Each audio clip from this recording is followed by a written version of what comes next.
Fala galera, aqui é o Eduardo do canal Geek Dev e bem-vindo ao meu canal. Eu espero que vocês estejam todos bem. E depois de bastante tempo aí sem postar vídeos, hoje eu tô lançando para vocês aí esse vídeo novo que eu quero demonstrar como que você consegue criar um componente personalizado utilizando a biblioteca do React Native a fim de manter a reusabilidade desse componente para que ele possa ser utilizado muitas outras vezes, né, de forma dinâmica dentro do projeto, ou até mesmo que você possa levar esse componente para outros projetos que você tem aí e venha a criar. Então eu tenho já um projeto criado aqui com Expo, tá? A gente já tem uma aula aí no nosso canal, pode procurar, que é uma aula só dedicada a como criar um ambiente com Expo. E o que eu fiz é que eu criei uma pasta Components, e nessa pasta Components eu vou criar um arquivo chamado button.js. Esse vai ser o nosso primeiro componente, que vai ser um botão personalizado. Então eu vou utilizar um snippet aqui para a gente criar já a estrutura básica. E basicamente esse corpo desse botão nosso vai ser o que? Vai ser um touchable opacity. Então já vou trazer ele para cá. Ele já importa para mim automaticamente. E vamos colocar um texto, né? Porque a gente precisa ter um texto aí para o nosso botão. E basicamente, vamos colocar um OK aqui. Vamos voltar na tela nossa lá inicial do app. Vamos importar esse botão. Já está aqui importado. E agora vamos fazer o quê? Vamos tirar esse text.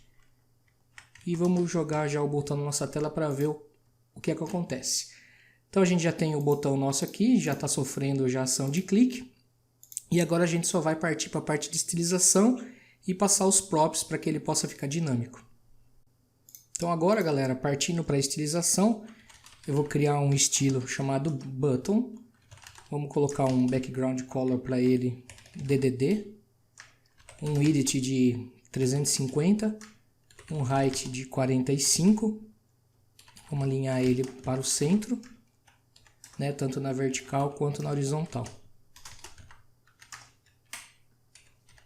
E vamos atachar esse estilo lá no nosso botão. Vamos colocar lá styles.button. Então ele já tem uma corzinha aqui, já tem um padrão. E vamos colocar também uma estilização no texto? Não, acho que não tem necessidade. Então, quando a gente clica nesse botão, a gente não tem ação nenhuma. Por quê? Porque ainda a gente não atrelou as nossas props de press, né? Então, o que a gente vai fazer primeiramente? Via props, eu vou estar recebendo nesse componente duas props. Uma vai chamar label button, que eu não quero um texto personalizado, né? A nossa ideia é reutilizar ele. E uma outra, que é um evento, um press, eu vou chamar do mesmo nome. E o label button, eu vou colocar aqui, vou tirar o OK, e vou colocar aqui num lugar, para que isso venha via props. E o onPress que eu vou fazer aqui no touchable opacity, eu vou buscar o props dele onPress, veja que está em maiúsculo, igual, e vou atrelar a nossa prop aqui. O nosso componente basicamente está pronto. O que a gente precisa fazer agora? A gente precisa passar essas props para o nosso componente aqui na chamada dele.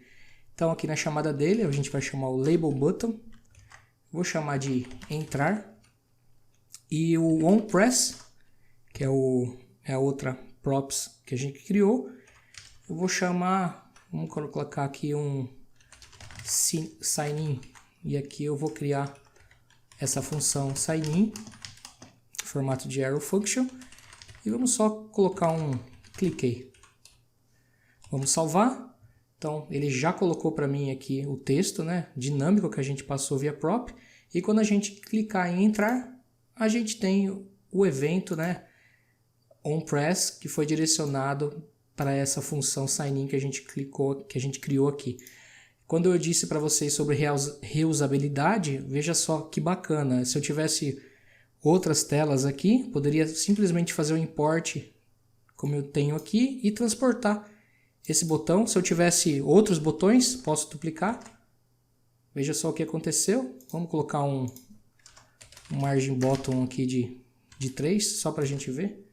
Então eu tenho aqui, ó, a reusabilidade do nosso componente sem eu precisar estar criando linhas e linhas de código. Se isso fosse um componente padrão que precisasse respeitar margens, cores. Essa é a forma então de você construir um componente personalizado, né? A gente basicamente está chamando um componente nativo do React Native, que é o Touchable Opacity, só que mascarando ele atrás de um componente. Então é isso, pessoal. O vídeo de hoje foi um vídeo curto e no próximo vídeo a gente vai estar criando um componente texto personalizado, utilizando esse mesmo padrão que a gente utilizou agora aqui.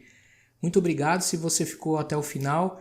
Clique em gostei e compartilhe aí o vídeo. Se você não se inscreveu, se inscreva nas nossas redes sociais também. Um abraço e até mais.